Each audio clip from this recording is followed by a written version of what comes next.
Welcome to another episode of Tom and Jack Having the Crack. This week we're joined by the wonderful Josh Baulf, everybody. Lovely to have you, pal. It's good to be here. I'm happy to be here on a Sunday. It's lovely. I know. We're doing it. Yeah, great to be on it. I actually think Sunday could be a better day for us to do it, like, Yeah. you know. Yeah, what day do you usually do it on? Friday. Fridays. Okay, so you've Friday. made allowances for the big dog. I like that. Yeah, to be honest, like, usually by Sunday, the weekend has taken it out of me and I'm a nicer person. Do you know what I mean? On a Sunday? Yeah. Yeah, is that a religious thing? No, it's just on a Friday I still have a lot of that fucking Cocaine. ego energy. You know, like the ego vein energy. Yeah. Yeah, cocaine. He said cocaine. Cocaine. Well, it's not cocaine. It's just, you know, that I feel on a Friday I feel good. Do you know what I feel invincible. I'm an asshole.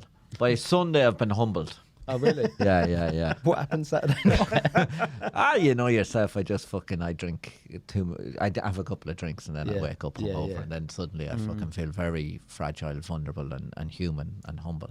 Oh, okay. Not happened you, no? No, I actually feel all right on Sundays. Do you? Well, like, yeah, I still feel the same egotistical prick that I always have. Is that a religious thing, is it? Doesn't matter what day of the week it is. Like, my ego is there. There's no amount of booze that can put that to bed. Exactly. Yeah. It's very hard to get the ego right in comedy because on stage you want to be all ego and then the minute you come off stage and you're talking to the promoter you want to be no ego. Do you know what I mean? It's a tricky one to fucking switch it on and off. Yeah. No, but you've got to be ego of the promoter, no? Oh, interesting. Is that your... I think you're better to be humble. with Oh, no, the- I'm ego. So you're more like... The second I get off stage, I'll give him an arm wrestle. Just let him know who's what. I'll pin him down and take him from behind. No, Real Nicky Trickle.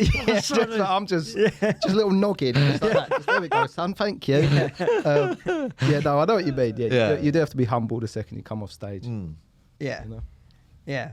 It is an interesting dynamic, though, isn't it? yeah. You spend like 20 minutes or whatever wanting everyone to...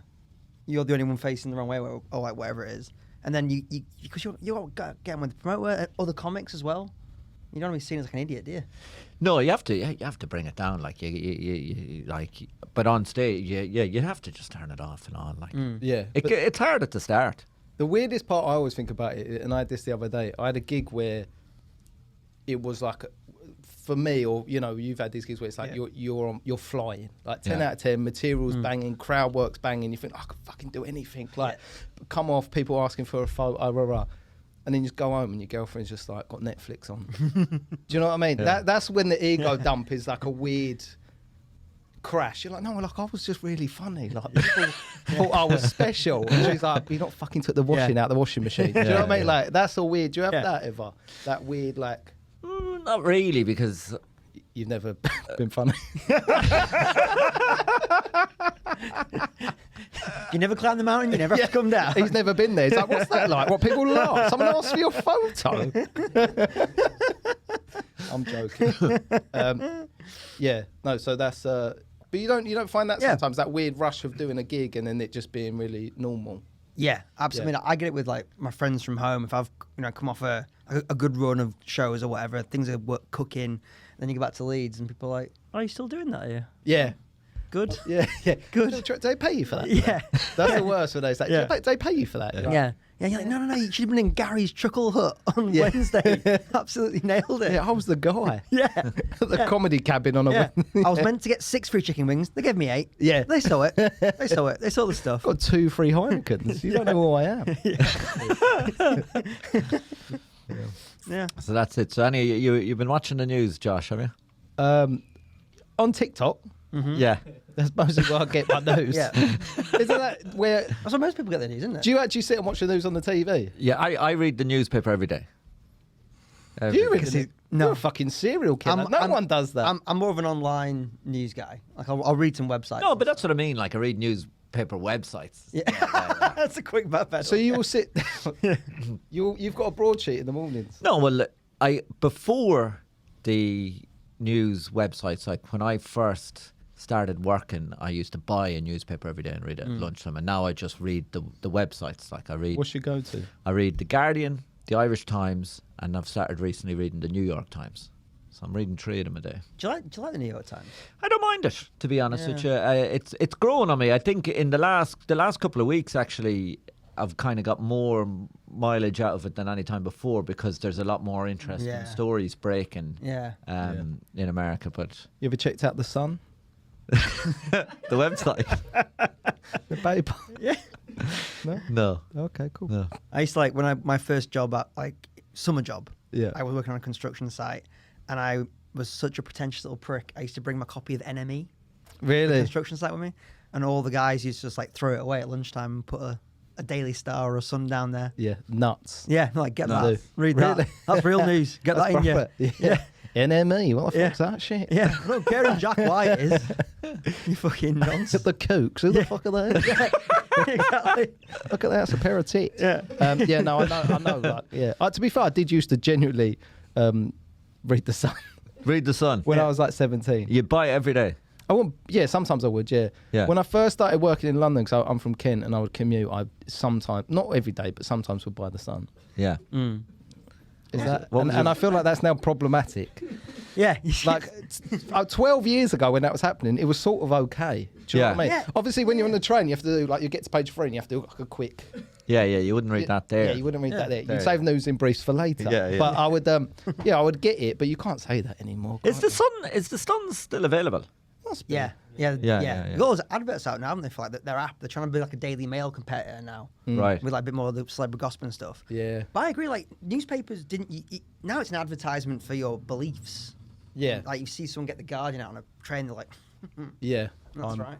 left But wing. but it's quite brave, I think, to get a Sun out on a tube in London. People are like, what rallies are you going to? I haven't heard about this. Yeah.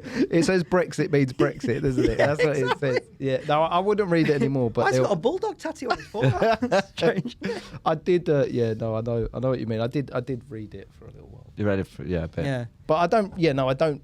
Back to your question. All my news comes from TikTok and Instagram, and actually, I think that's quite an interesting thing because I think you're now seeing a war with the Ukraine situation through TikTok.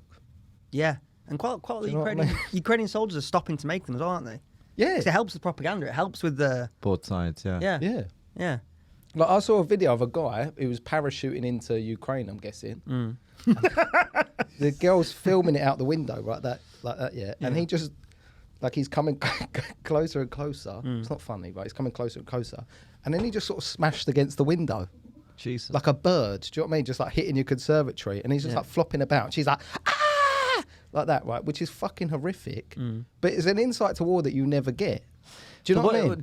What do you reckon? Was he in a plane that was shot down or something? I don't know. I think he was parachute. I think in his head he was like, I'm just going to parachute in here and just Out of where? From where though? How would you? a plane. Yeah, but He didn't just jump from a big height. I'm guessing he got flown in. on a package holiday or something. I don't know. I mean, there were a war, so he got thrown in. Yeah. Well, what I'm trying to say is But do you not think he was in a plane? He was in a plane that got shot, and he had to ejaculate and. Yeah, that's what he did. He got shot. He was like, "Fucking, why am I so horny?" It's the first day of basic training. Yeah, the plane's going down. He's like, "Right, boys, Pornhubski," and he's like straight on it. Right, that's a Russian joke. I shouldn't have done the Pornhub. But what I was trying to say is, when you think of World War I and World War II, and obviously rightly so, we see them all as heroes, right? Yeah. But there was some guy that just shot his own cock off. Do you know what I mean? Yeah. So now with TikTok, you're getting the access to the embarrassments. Yeah. You've never had that before. Yeah. I feel like that's quite a deep No, it point. is. But, No, if you want to just have the crack, we'll just have the crack. No. I'm still trying to get over the guy knocking one out before he jumps out of a plane. So at the end, Brings the whole thing into bombs away, doesn't it? Before he I love jumps it that out. there's a fire at work and everyone's like, evacuate. He's just like, okay.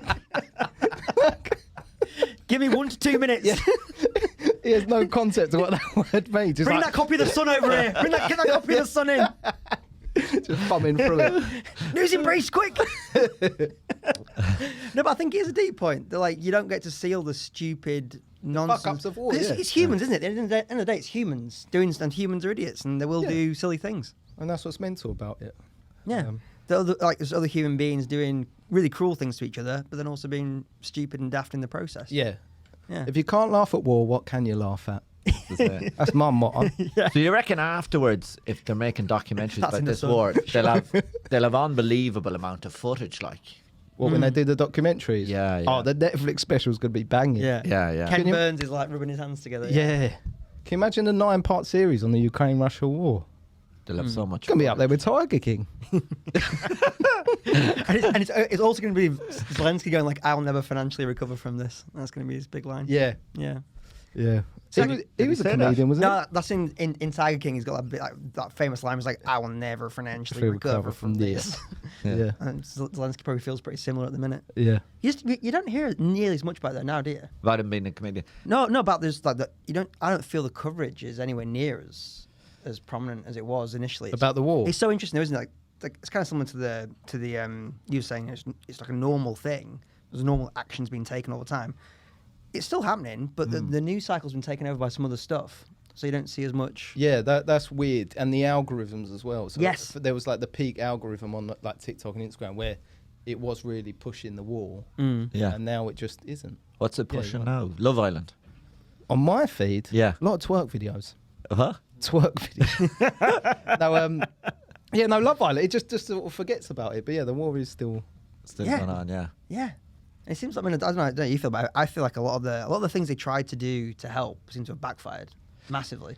Well, yeah, but this is the tricky thing, like by giving weapons. Giving weapons Yeah. and then the big sanctions on Russia. So Russian oil companies just posted record profits because they've just started selling oil to China and Other countries, yeah. Yeah. So that didn't. So they didn't affect their monetary Yeah. gain. And then by giving all the extra weapons, you're extending it, prolonging it. Yeah, prolonging it. so getting more Ukrainians going to die, more windows getting Yeah. flown into. I wasn't making light of the window. I just want to stress that. Yeah.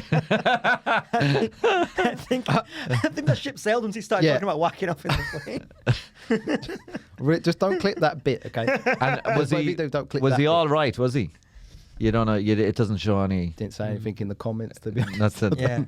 No, but like obviously, no, I don't. It wasn't high. I think he just but I just sort of thought it was just a weird sort of.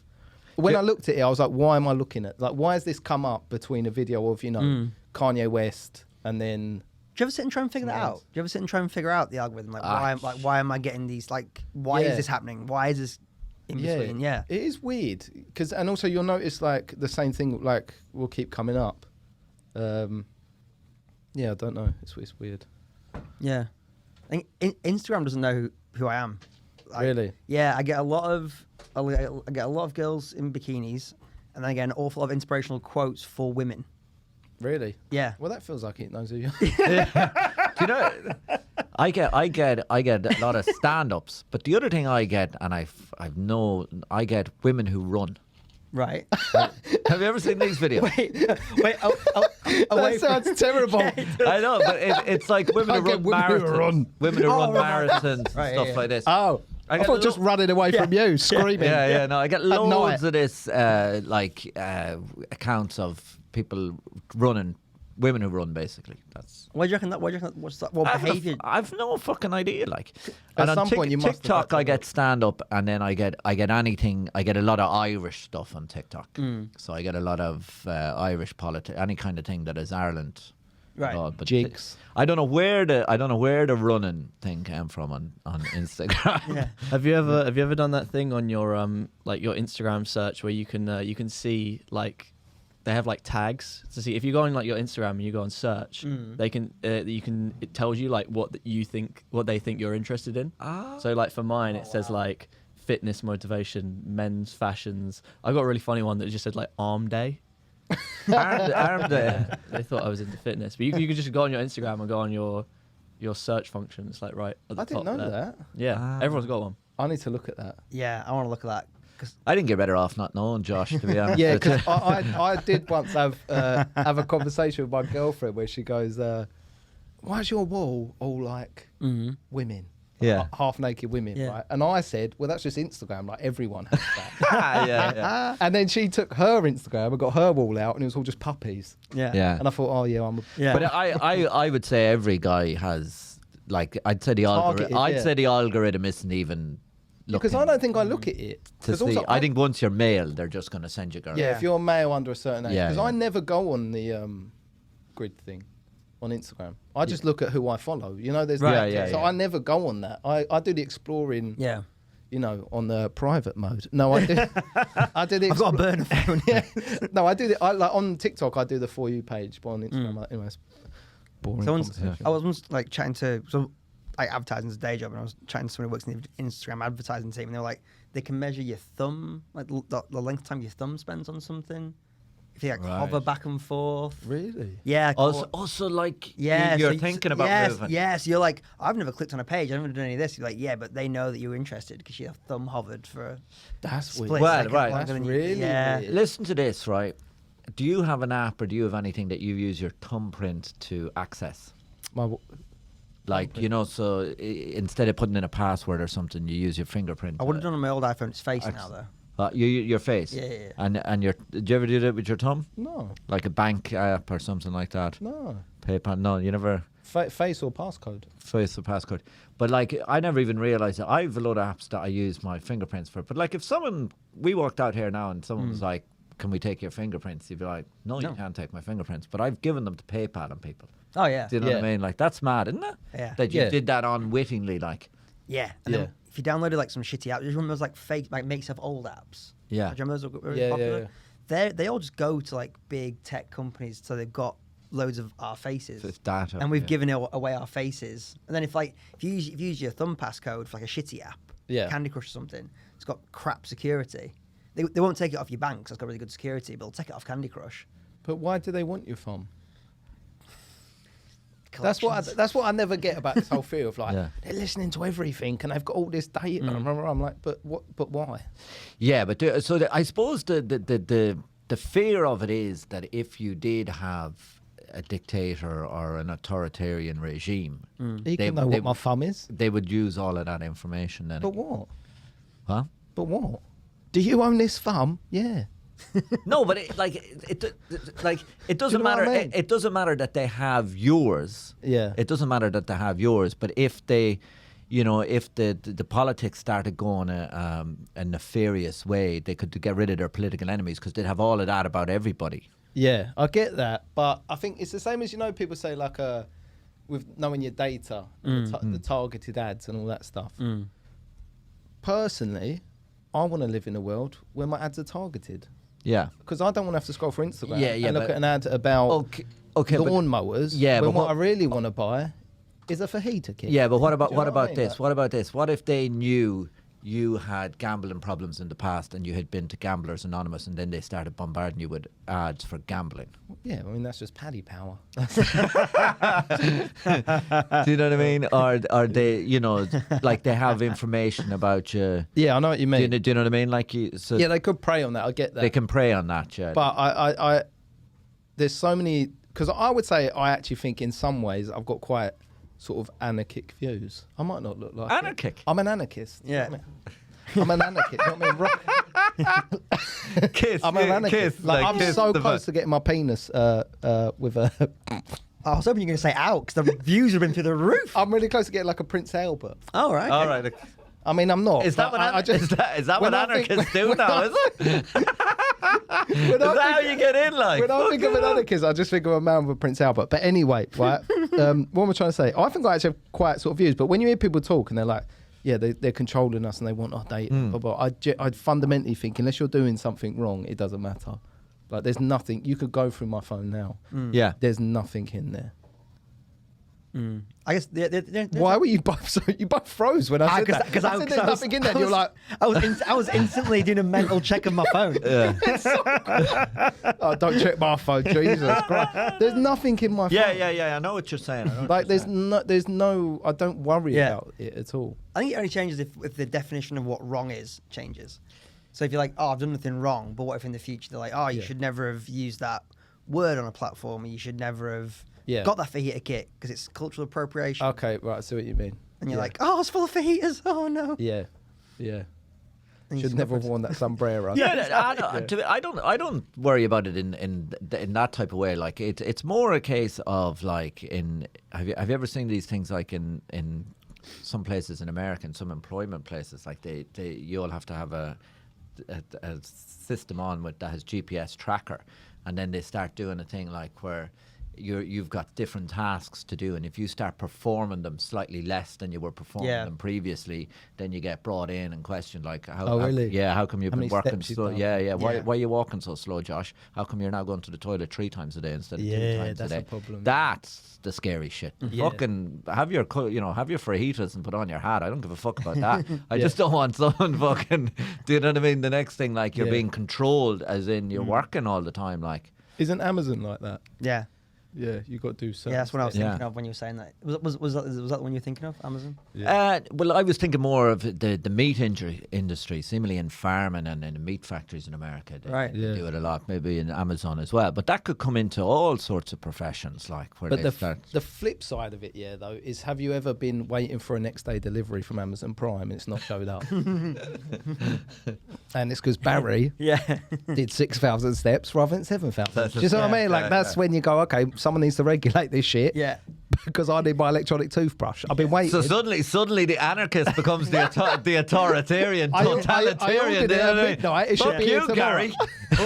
Gary. I'm waiting on a Prince Albert delivery. It hasn't arrived yet. I'm trying to clip on first. I want to break my way in slow. No, I know what you mean. Like, I don't know.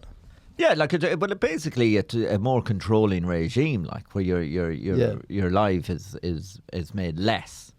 You know. Just so we can get our Prince Albert delivered on time. Yeah. Yeah, that's the big trade-off. Well, it's not. No, why are you saying to get your like? You've already been fucking brainwashed, lads, because you're kind of already going with the approach of let's treat Gary really bad for our benefit, but it's not. They're not treating Gary bad for your benefit. Gary. They're treating Gary bad for their benefit. Yeah. Do you know what I mean? Like, by saying that we're going to make these people work harder and have all this kind of stuff set up. Yeah. It's not because for you. It's for them. Yeah. It's for them. Yeah, no, I know. But you're already fucking drank the Kool-Aid. I've thinking not it's drank about no you. Kool-Aid. I'm very much. He's not doing it for you, Josh. I'm fully Wait, workers. Jeff Bezos isn't working He's hard not doing it for you. Jeffy Bays, the big J man.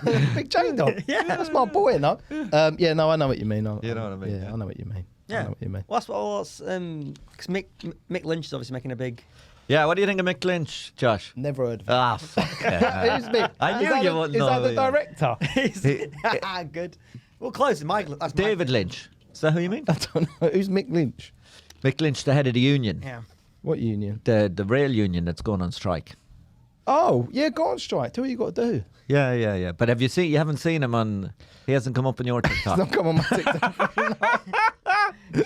He's got quite a few of those clips. What's like his name? Mick Lynch. Mick Lynch, he ain't made it on TikTok. He's not made it on TikTok. he's massive in Ireland. He's become a real cult hero in Ireland. Yeah, because Is he English? he's English, but his parents were Irish, and he's destroying people on interviews, you know, because they're all going for, like, I'll tell you what he did. This is how funny he is, right? He looks a bit like the guy out of Thunderbirds, right? Got the big eyebrows or whatever. So he had his Instagram or his Twitter. He had his Twitter profile picture as the guy from Thunderbirds. Yeah. And Piers Morgan was going, why do you have your picture of this guy? He's the most evil man in the universe in fucking Thunderbirds. And your man's like, I look like him. It's funny. He's a puppet. Yeah. Like, you compare me to a puppet, you know? And he goes, Yeah. oh, why is this a reflection of your character? And he's like, shut up, Piers. Is this the level of that? So then what he did after the interview, he then changed his profile picture on Twitter to a picture of Piers Morgan and Ghislaine Maxwell having a drink and a laugh together. Do you know what I mean? Like, That's so really he's winning. They're all going at him. Yeah. And he's winning all of these little battles, you know? So he's the head of the train union. Union, Yeah. that sounds. So he's leading the strikes. Yeah, So yeah. that's what. Okay, cool. Yeah. Right. Yeah. Yeah. So they're going for him. I like that. You've got to have a sense of humour about it, or haven't you? Yeah. Fuck Piers Morgan. He's just a piece of gammon, isn't he? Yeah, I don't like him. But with the train thing, I think strike. Mm. Do you know what I mean? If you need to strike. Yeah. Would you ever do a strike? I'd love to go on strike. I would, but I don't think anyone would care. No. You know. I do think. Do you know what? I think it's irritating and tedious that people still always have to go on strike to get what they should get fairly. Do you know what I mean? I think it's just. I think it's annoying that you know, and I do think that the people who get fairly treated always have to fight for it. Yeah. Yeah. Do you know what I mean? And I think that it's annoying. Yeah. Do you know Yeah. what I mean? That the people at the top of these companies are just so ruthlessly, like, you know, Yeah. what's the most we can squeeze out of everybody? Like, Yeah, it's terrible. I don't know the ins and outs of it as well, but the one thing I think about that is that they have the luxury that they can strike. that they can strike because they have can the union. and they have union, and they can have an effect. yeah. Where there's a lot of people doing stuff for big corporations that it won't really affect. Do you know what I mean? They can't. It Yeah. can't punch through in the same way. They I don't think have the that's a same shame. impact. Yeah. Yeah. But yeah, I mean, everyone's getting sort Yeah. of fucked over at the end of the day, aren't they? Yeah. The minute, anyway. Well, it must be hard looking down the barrel of like, because they've said they're going to automate more of their jobs away, and they want to do more like fewer staff. Yeah, they want fewer staff, and but then they're also at the same time, like they as he argues, which is very interesting, like they up the price of the tickets by the, you know, consumer price index or whatever. Yeah. But they won't up their wages at the same thing. So they appreciate that thing exists and needs Yeah, to be yeah, acted on, yeah. but not for them. Do you know what I mean? And then at the same time, the profits at the top are huge. So it's not Yeah. like they don't have the money to do it. Like, Yeah, but also like you're going to get to a point where everything will be robotized, automatic, automatic, roboticized. and then and then who has jobs? yeah. Yeah. Like that's what like my mum works as she works in the cashier in Sainsbury's doing the foreign exchange, Foreign exchange. doing the foreign exchange. And Using the already French. they're talking about machines to do that job. Because to be honest, it does make sense, right? It's just you Yeah. can go and want X, Y, and Z and it just spits it out. It makes sense. But then, well, she's not got a job. And then it's the same with, you know, you're talking about they're going to start doing cutbacks and stuff with in the train stations and da-da. Well, then you're going to get to a point where no one's working. No one's And then got a job, yeah, What's yeah. the point? Yeah. Yeah. Like, And then no one has money to buy anything if no one's working. everyone's then- just floating about. Yeah. Yeah. Do you know, like, what do you do? Just Yeah. go and sit down the park. Like, there's going to be so much of that workforce that just nothing to do. Mm-hmm. You know, Yeah. and then who's going to buy tickets to come watch? us? Exactly. That's the real tragedy of all of it. You have no disposable income for comedy shows. It's weird, but Do you think like when you know when people getting out of a job and stuff, and it's obviously very heartbreaking, usually a family involved, and then like you see like a very self-indulgent comic posting about like I'm leaving, guys, I'm taking a break or whatever. And it's all on Facebook, and they make a really big deal out of it, and everyone's like, "Were you still going?" yeah. Like I'm gonna miss the cashier down at Sainsbury's. That's Yeah. like, that's a real. Tell us about Britain's Got Talent. Tell us about the whole process, how you got on, and how you felt doing it. Like, how many times did you actually perform? So I did on the show itself. Yeah, prior yeah. to it. Yeah. So they saw me at Karma Sanctum Hotel. I did a gig there. Oh yeah. And then Muse Moose. Yeah, and at the time, it was a Muse Moose. I was doing they have the competition. I was doing the headline closing okay. spot, whatever. And then they invite you to. At the time, I didn't know it was Britain's Got Talent. I just had an email saying, "We work for so and so production company. Do you want to come down to the Hen and Chickens and do an audition?" So I thought, here we go, Love Island. Let's go. Got a fake tan. Got my trunks on. And I went down there, and it turned out it was Britain's Got Talent, and they have just a day of all comedians just rolling through. So they have like 50 people they've selected, and then they Perform to an audience. performing to about 15 people who are producers and from the thing. So of that gang, I got picked. That's fucking hard, is it? To 15. Yeah, but also like today on a Sunday at this sort of time, like it was early. Like Yeah. it wasn't like late show. That's the type of gig where no one laughs and then someone goes, "That was good." Yeah, it You was know what I mean? literally Like- everyone's just staring at you. But I got off to it. So this was year one of comedy for me, Yeah. and I said no. And then they come back the following year, and said, "We really like you," because they film you. They're like, "We still watch your video in the office. We think you'd be great." Said no again. Had a bit of back and forth. Ended up doing it. So I got booked to the Palladium. So you go to the Palladium and you have a 12-hour day, right? So you get there at 10 a.m. I think I was on at 9 p.m. or something. Not quite 12, but. And So what are you doing all day? filming? So they do just content all day long. So you're doing like, here's me chatting to a ventriloquist act. How's it go? Oh, what do you do? So like all this sort of shit. Yeah. And then it got to 20 minutes before I'm on stage. I'm in the wings. There's the curtain here. and they film me backstage. I'm doing all like, I'm about to go on stage, blah blah, and they pulled me. They were like, come with us. I was like, okay, going in the hallway, and they're like, you're not going out. What? Yeah, literally, my adrenaline. Like, imagine Oh my God. London Palladium, 2,500 people. Yeah. One of the biggest shows in the country where they can gong you off. So I'm like in go mode. Do you know what I mean? That's King Gong by Yeah, 8. King Gong on like crack. And they're like, you're not doing it. So I'm like, why? And they're like, Simon's not had any food. He's not in a good mood. Right? Now, from reading between, like, not to sound big-headed, I think they thought I was a strong act. So they wanted to save me for when he was in a better mood. Okay. So so I did it sort of twice, but I didn't perform, but I kind of like done a whole day. And then they then said, right, we're going to pay for you to come up to Manchester. So I went up to Manchester and did the Lowry Theatre. Had to do another 12-hour day, do all the same stuff again, all the, behind the scenes acting and stuff, and then I did the gig. That when you got onto the Red Bulls, was that? Yeah, then I was on the Red Bulls, yeah. That sounds kind of horrific. And when you get there, like, you must be an awful lot of waiting around. Is it just sitting? It's boring, yeah, to the point where as you both like you perform, that's my hat. You're at least for me anyway. Like I don't get I get like get to a gig, 20-minute sort of excitement, and then you go. Yeah. You do a 12-hour day, you're bored. And there's like 2,000 people out there. It's like a huge opportunity. You're like, I don't care. Like it's really a weird feeling. So then you went on, you performed in Manchester. Yeah. Was that the only performance you did? Yeah. So I just done the Lowry Theatre. Yeah. But you got through. Why didn't you not perform again then? Well, again, so I don't know it. So I got 4 yeses, and which is good and like positive feedback, blah, blah. And then you go into the next stage, which is the semi-finals, which is the lives. And what happens is, I don't think I signed a contract, so I think I'm allowed to talk about it. But you have to send in your material, and you have to work out what you're doing for the semi-finals because it's live. But what happened is we went into lockdown.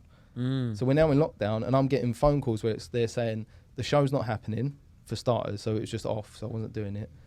Then I got a phone call saying it's happening, you're through, but also because like basically no one could do the show. So you've got Russian dance troops who are in Russia, so they can't fly here. You have salsa dancers who have to socially distance. Do you know what I mean? So like there's no show. So basically it was like about 10 of us were the show. And then they go, you're going to perform to just the judges live on TV with a set that you've not performed in 3 months because you're in lockdown. And also they wanted new jokes from me, which I hadn't performed live. So I just went, I'm not doing it. Wow. So that was the extent of it. But a lot of people dropped out. Like Noise Next Door dropped out. They were on it. Okay. Yeah, like everyone sort of dropped out at the time. So yeah. And you said you turned it down a couple of times. Well, the first year I did, yeah. First Then I went back year, like yeah. second year. But yeah, that I would have done the semi-finals had it not been for lockdown, I think. Right. So that was very unlucky, really, because that could have been good, like a proper one if there was. Yeah, a big whereas crowd, someone like you know. Nambi, not Nambi, what's his name? Who won it? Nabel. Who won it my year? I can't. Wasn't it Robert White? The musical guy. Robert White? No, that was the year before. Oh, Lost Voice guy. I can't remember his What year name. was it? 2018. No, it wasn't 2018. 2019, 2020. What was his name? I don't know. Luke. Yeah, I'm on it. Yeah, Luke's have a look. Anyway, so he won it, but he stuck with it and he did it and he performed to 4 people. Yeah, right. What they didn't say on the phone was that they had the screens, so they pumped in an audience screen. They had the Zoom screen. So actually, it wasn't as bad as how it was pitched. But Yeah. Colin Thackeray won it. In 2019. Was that your year? no, 18. We did 2020, wouldn't it? maybe he didn't win it. Maybe he was just a finalist. I don't know. But The Lost Voice guy won it in 2018. no, that wasn't my. Anyway, was the it year doesn't after. matter. But yeah, you could Yeah. you could have turned it around. I think, but yeah, it was a confusing period. Yeah, with the COVID and everything. Yeah, absolutely. And did you get much gig? You got gigs out of it, though, did you? Well, by the time I was back gigging, it was like 6 months later. Mm. So yeah, I had a little bit of clout of it, but yeah, not really. No. Not So as much. the clips must have done more work for you than. Yeah, I that mean the TV clips have appearance. done like I was just spat. The clips have done like they've done good numbers. Yeah. Yeah. I mean, like some of them are massive. Is that turned into like ticket sales? for you? Yeah, it has. Yeah, it translates to that. Would you do it? Britain's Got Talent. Yeah. I wouldn't like. I messaged you and I got the guy's details. I emailed him after that, and they sort of said to me, that they were up for me doing it, but could I clean my act up a little bit? And I said to him I would go out and gig and try gig clean for like get rid of the cursing or whatever. Yeah. For a while, and then they messaged me back, and I said to the guy, to be honest with you, if anything, my act has got more vulgar. But also, another comedian who I won't say who's doing very well talked me out of it. He told me, really? he just told me he thought it was a bad idea. Like I'm still not. I'm not sure. Like he basically reckoned it was something to do. At the end, if you've done 10 years, and yeah, I get that. I do get that. Right. He doesn't think it. That. Yeah, he just said, "Don't do it." He told me over, and my kind of thinking was, see, I have young nephews and nieces. I thought it'd be very exciting. Yeah, it's for amazing. them. You know what I mean? Like, so that was kind of my thinking on it, rather than. And then I had spoke to someone else who had done it, open mic guy who had moved to Asia. But he said it's just a buzz performing in that kind of room. Yeah, we're not good. Like I'm a long way off getting a chance of performing in a room like that. So. That was kind of the turning point for me. Was I remember my mum saying like, it sounds sort of weird, but she goes like, it's all part of life's rich tapestry. Yeah. Right. And I remember thinking at that point when I'd done that, like I ran that set out at the Cavendish Arms in Stockwell at a night called Comedy Virgins, which is an open mic night of 30 people. Yeah. I was a new comic. Like I was getting paid here and there, £50, £100 spots. I may never, and even now, I'm actually now getting paid and doing better. Still never get to play 2,000 seater on big TV. You know what I mean? Like, there's no saying that will ever happen again. So why not do it? And that was actually the turning point for me. I was like, let's go, let's do it. That's why I would have. That's why I was curious as to why you sort of turned it down the first time, because I would have felt the very similar way. Just like, you never know if you're going to be in that room again. If nothing else, it's gonna be fun. Yeah, and it's like a story to tell. And well, the reason I turned it down was the phone calls you're having a conversation. They're like, "Oh, you could do what Kojo did," and you know, if it goes well, and I think they were quite confident on me as an act. They were like, "If it goes well," I was like, "I've been going for a year, right? I've got a 5. I've got a sort of a 10. Yeah. So if say it goes amazing, and by some shot, because also on Britain's Got Talent, you do 3-minute audition, 3-minute semi-final, 3-minute final. So you do 9 minutes of material. That's all you need. Basically, that's all you need. But that's how they pitch it to you. That's all you need. And I go, okay, that's all I need. Say I'll win it, and I go on tour with what? Well, you've heard that happen to people, right? What? So that was why. That was the whole conversation I was having. I was like, say it does go amazing. What happens now? Well, I mean, maybe I shouldn't say his name, but I know as a comic who that exact thing happened to, and he was young. Yeah, I think he was like 17 or 18, and he was saying that almost ruined stand-up for him. Really? Well, that happened to Ardal Hanlon, the guy out of Father Dougal. He had won Hackney New Act of the Year. Father Ted blew up. He reckoned he had 10 minutes, and he was doing a tour of hour tours in big theatres all around England. He said he hated performing, because can you imagine fucking going out to 2,000 people trying to fucking milk an hour out of your 10 minutes? Yeah. Well, that's why I think the clips thing's interesting, because obviously you've got a great stage act. Yeah. But for some people have these like clips that go viral, and people are like, right, we want you, we'll get you in. And they've got great sketch ideas, or like a couple of great sketch ideas, but they haven't got a 45-minute headlining set. But then they're in that exact same. I mean, I'm in that boat a little bit of like, it's hard to push shows like work in like we've done one, and you'll push a show that's a work in progress show that know you're going out there and saying things for the first time that might not be that funny. Yeah. And these people have seen you on TikTok or wherever and been like, that guy's so funny, and then you're trying to capitalize on that. But not delivering the same quality, which is really weird. It's a really weird thing, and sometimes I see him leave, and I'm thinking, oh. Well, that was why Eddie Murphy quit stand up, because he said he couldn't do new material or wherever he couldn't, because every time he went, people would want him to expectation. Do do that other joke. Do you know what I mean? Do this or do that. You're right. I am like Eddie Murphy. Just one of the many ways, which is like Eddie Murphy. Do you think that's true about Eddie? Do you think? I mean, I understand his point. I understand his perspective.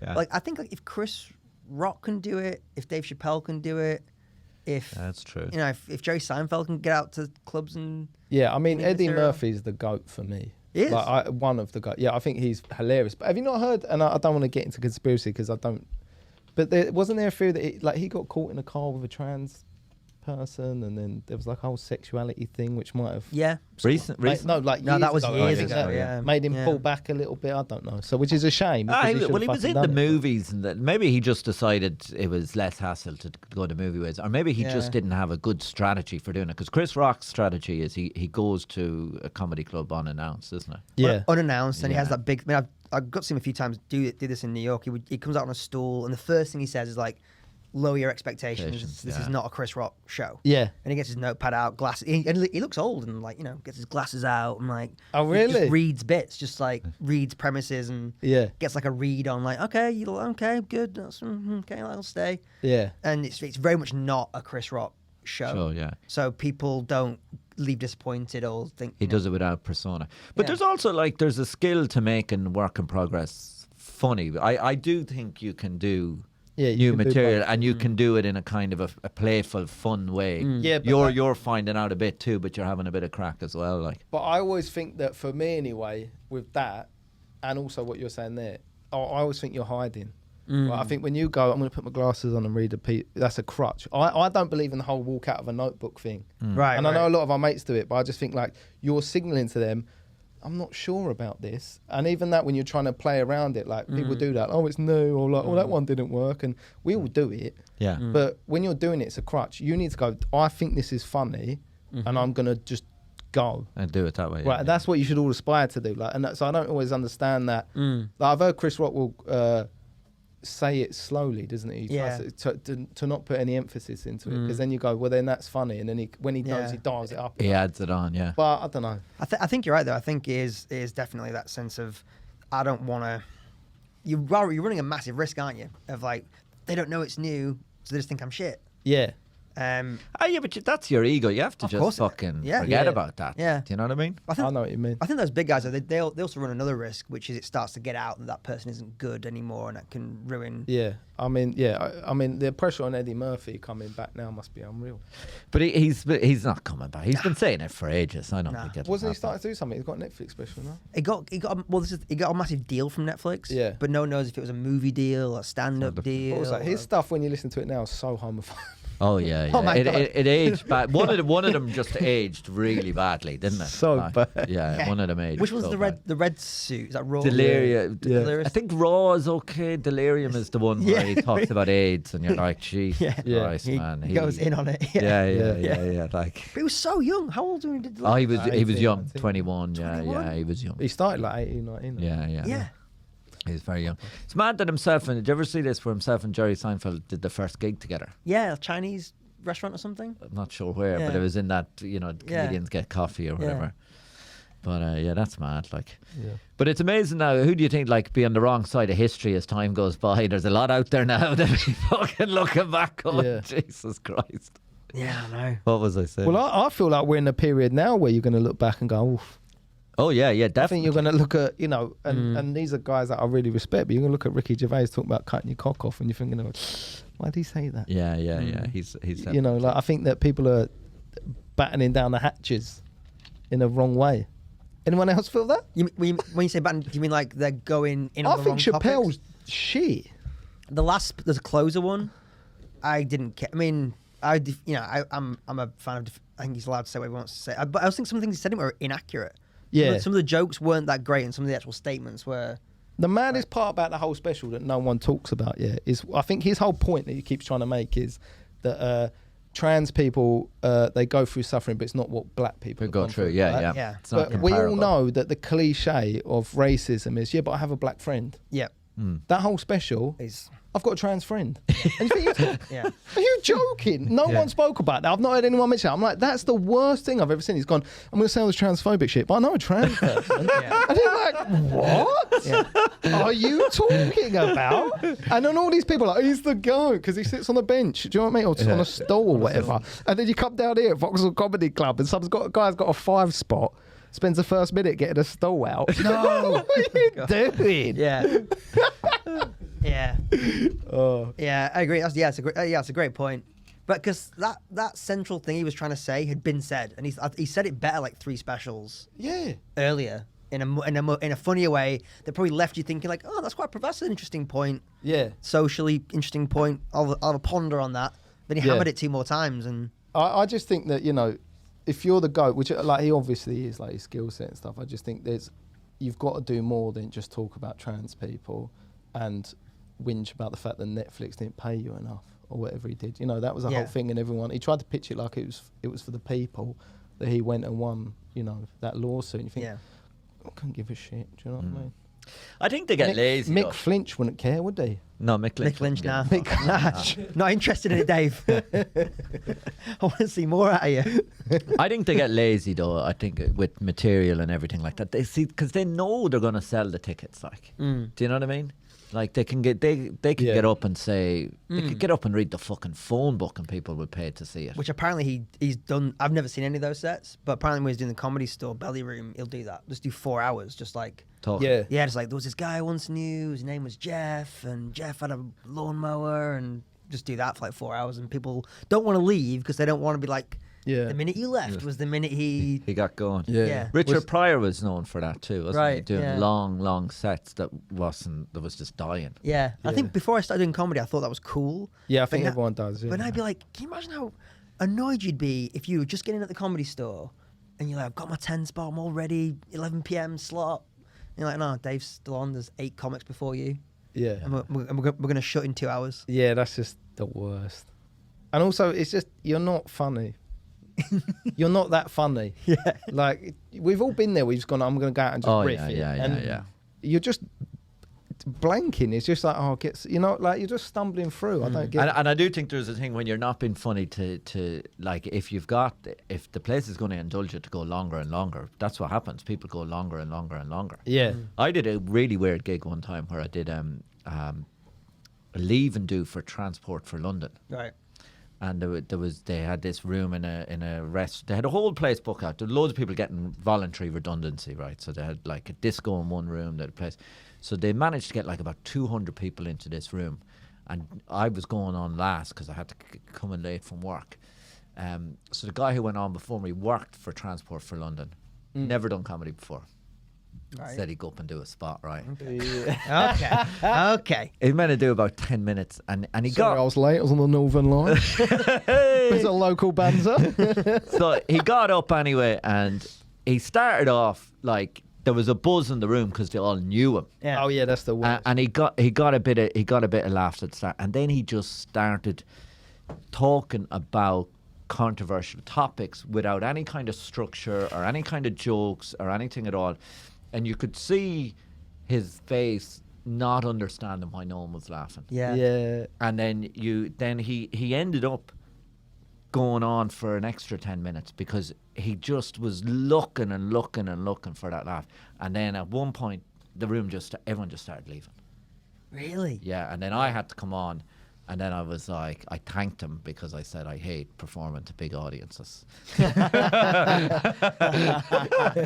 was looking, I was like, I hope this fucker clears this room out. Do you know what I mean? Yeah. Bless it. But It was his first time though. First time, Oh. yeah. 200 people, like, and he did about fucking 20 minutes. Yeah. That's the worst. Jesus Christ. Yeah. That division, I think, is... I'm like, first couple of times you ever did stand-up, really, really open mic. I was definitely more in the camp of like, if it wasn't going well, I just thought like, I must suck and I'm terrible and I need to get better. This is horrible. I don't have this feeling ever again. Then you'd have other people who would be doing it for the first or second time, having that thing of like, why is no one praising me the whole time I'm doing this? Yeah, like, they don't get it. Yeah. Yeah, and I find it so hard to get myself into that mindset Yeah. where you wouldn't blame. No, Yeah. the best is like everyone's trying. We're all trying. So Yeah. I'm not trying to shade on it. Yeah, The best yeah. is just like when they stop for laughter and it doesn't come, Yeah. and they sit, and then they'll go and they do the next joke. And they sit, and you think, "What are you doing? Like just keep going." That's weird, yeah, because they've got no gauge on. Yeah. They just think, "Yeah." I think at the start too, you can often see someone who is dying, but you can see that they're loving the attention. Do you ever see that? So they're glowing. Yeah. They're fucking radiating. Yeah. The room is dying, but they are buzzing. Yeah. Yeah. Like, The Cavendish Arms is quite a bit of that. Yeah, I used to go down there all the time. I love it down there, but yeah, there's a lot of those guys that are just a bit unhinged. Yeah. The worst was when because I started doing stand up in New York, and there'd be like bringer shows, but a bringer show in New York you have to be like 6 people, and sometimes people weren't planning to keep doing stand up. They'd be like, everyone from the office would be there. It's like 30 people. Lion's Den is a bit like that. Yeah, but go on, like packed out room, and they would just say anything. Yeah. And get this huge applause. And any sensible human would know what's happening. It's just like all your mates are like happy for you doing something fun. And afterwards they come off and be like, well, I think I've clearly found what I was put on this earth to do. I mean, I'm not going to say it was easy, but it wasn't hard. Yeah. You know, that real American, just like teeth, bright white teeth, just like, this is pretty sweet deal. But this is what I think, though. They're living in that twilight zone, yeah? Yeah. But are we? Yeah, no, but to That's be fair, the trick. like, do you know what I mean? to Like, be am fair- I? Because I come off and I think, oh, that was Yeah, good. yeah, but like, but was it? Here, when you start here, the first couple of non-bringer gigs you do are a real rude awakening here. Yeah. Like, do you remember when you start, like, you go to Comedy Virgins and you go and like, they have the They're place encouraging. rocking. Yeah, and yeah. then you go to a pub where there's no bringers, there's 10 people and they're all looking at you going, Oh, yeah. what the is fuck this? was that? Yeah. Yeah. They're the worst. What's the worst ever gig you've had? Depends on like what you know, what you think. The worst death I ever had, like with the biggest audience, where like I completely died, was I did a community centre in Tottenham. Why wasn't that good? Yeah. And it was Sounds like comedy all over. It was one of these ones. I started off really good. Like I went along, and it was like it was about. I think there was about 100 people in there, and they were mainly women, and everyone was black. I was the only white person there, and I started off grand. And every time I landed a joke, and they'd laugh, there'd be a guy on the drums, and I remember Oh, it was like a what, urban night they call it. See, it wasn't. It was kind of like they were Christian. Oh, okay. Do you know what I mean? It was a church service that you just walked in. Yeah. And the other thing too is for me. Who's this fucking?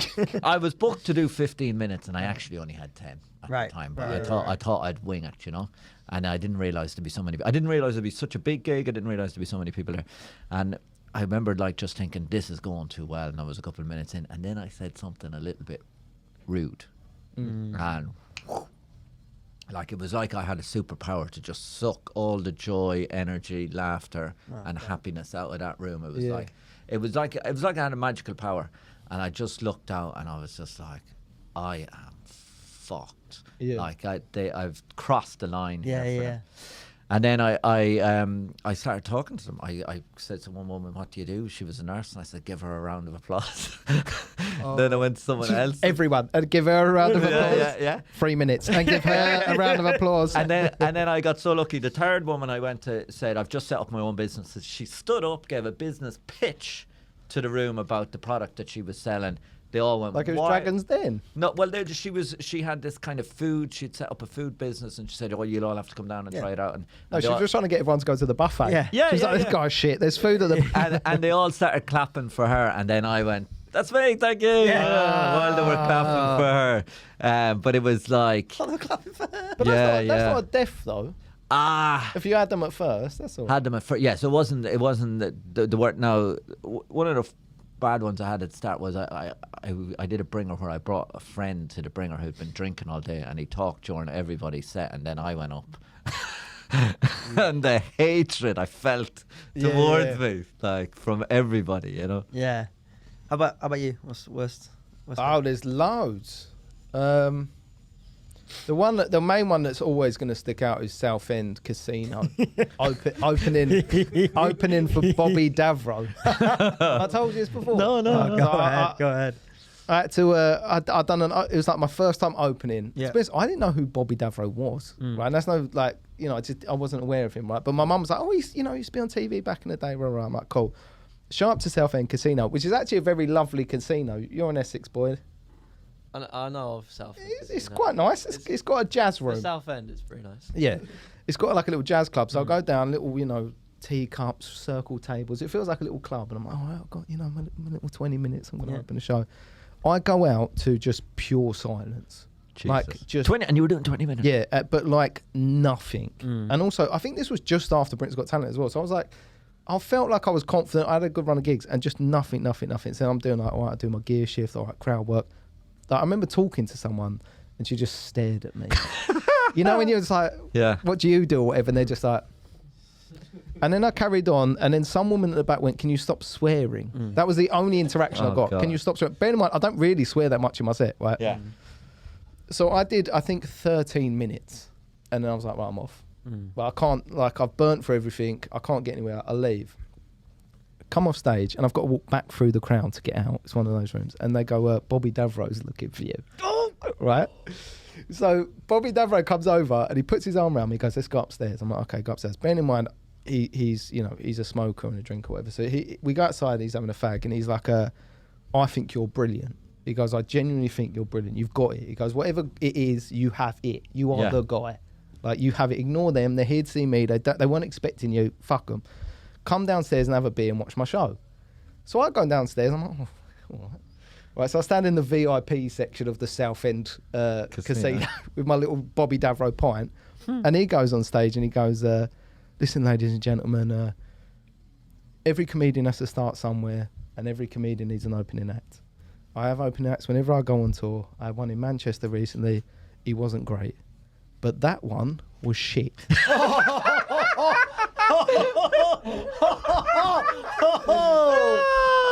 Oh my Right? God. Huge round of applause like you've never seen. Just like, yes, Bobby! Oh my Then lord! he just broke into a Tom Jones number. I just sung a Tom Jones song. I'm stood there like that with my little pint. Oh my Oh, God. that is. Did you stay stupid. afterwards? How many people were at the gig? Like 100 100, okay, maybe. that's not too bad. And I just, because everyone turned around and looked at me. And I'm stood with I think his wife or someone with the beer. Oh my God. And then he did because he does songs. So he did like a Tom Jones songs. And he done like an impersonation of Tom Jones, like 3 minutes, and then just went, "The thing about gay people," and I just thought, I'm gone. I'm gone. And I think that could be a story to end. Yeah. Oh, really? the Okay, there podcast. we go. Yeah, we'll have it. That was There we great. go. Yeah. Is that all right? Well done. Thanks for having us. Thanks for coming on, Josh. I It's a can't even pleasure. fucking talk now. Great to have you on. Do we Yeah. have the crack? Yeah. Yeah, Tom and Jack having the crack. Good Thanks stuff. for having you on, Josh. Cheers, lads. Thanks for Lucas in the boot Thanks, on the Lucas. ones on the and ones twos. and twos. Is the V here? Cheers, boys. Super. Right, lads. I am